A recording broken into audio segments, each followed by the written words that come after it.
Hey y'all, it's your girl Millie Chun. So, Bell Collective is on tonight. So, let me give you just a little something before it comes on. So, Aikisha is really hot behind that opening credits with her shaking a tail feather, right? Well, she talks about it on the podcast, The Why Willie Show with JJ Williams. Let's get into it. I am speechless. Not really. You and I saw the opening before the world saw it, because we saw it when they showed it to us on before we were filming the reunion. Everybody's like, oh my God, they filming the reunion and we haven't gotten through the season. Well, guys, we filmed the season in the beginning of the year. I think we started filming at the end of March or somewhere around there, and we wrapped up, and then we ended up shooting the reunion months later. So we have seen the episodes and they showed us the opening. So when I saw the opening, I was like, no, ma'am. Aikisha went on to say that they had different kind of music. She was joking with production, and she was just trying to get a groove, so she can do her photo shoot and everything. And she said this is not uncommon, but this is not how she wanted to be portrayed in the opening of her show. So let me know how you feel about that. What we're about to get into now is what that, what is it called? Collective Correction Brunch was about. So we're going to get into, did somebody really try to set Willie up? Let's go. Heard it when Latrice brought it to me. So it was a tweet. Latrice and I were kind of going back and forth on social media from the previous season.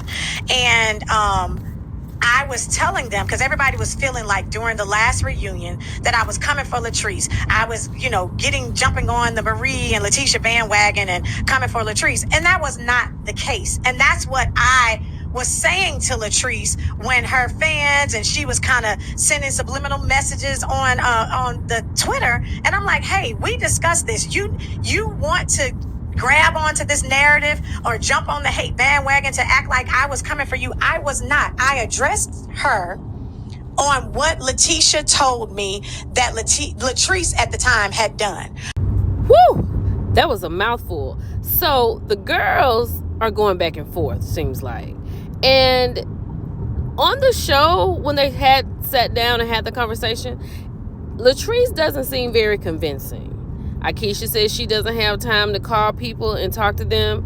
And Letitia was sitting there like she had no idea what was going on. But let's finish this. Let's go. When she told me, she said, Letitia's telling you all of this of what I did, but did she tell you that she and Glenn were trying to set up Willie? And I said, set him up for what? And she broke it down, how they were going to have either Latrice's niece or somebody's family member to slide into Willie's DMs and try to talk to him. And then she was like, oh, I wish my husband was here, talking about Cliff, because he would tell you. And I said, girl, you don't have to tell me that, because I believed what Latrice said. But I also knew that they were not cool at the time. And so each of them were telling on each other. They were telling, Letitia was telling what Latrice was doing, and Latrice is telling what Letitia's doing. And I knew that we were going to get a lot more of that as long as the two of them were feuding. Well, there you have it. A little bit more information than what we got last Friday. So we'll have to see. Stay tuned. I am not going to be able to watch right now tonight, but I will get it watched later, and we can talk about it. It's your girl Millie Chun. Put it in the comments. Bye, y'all.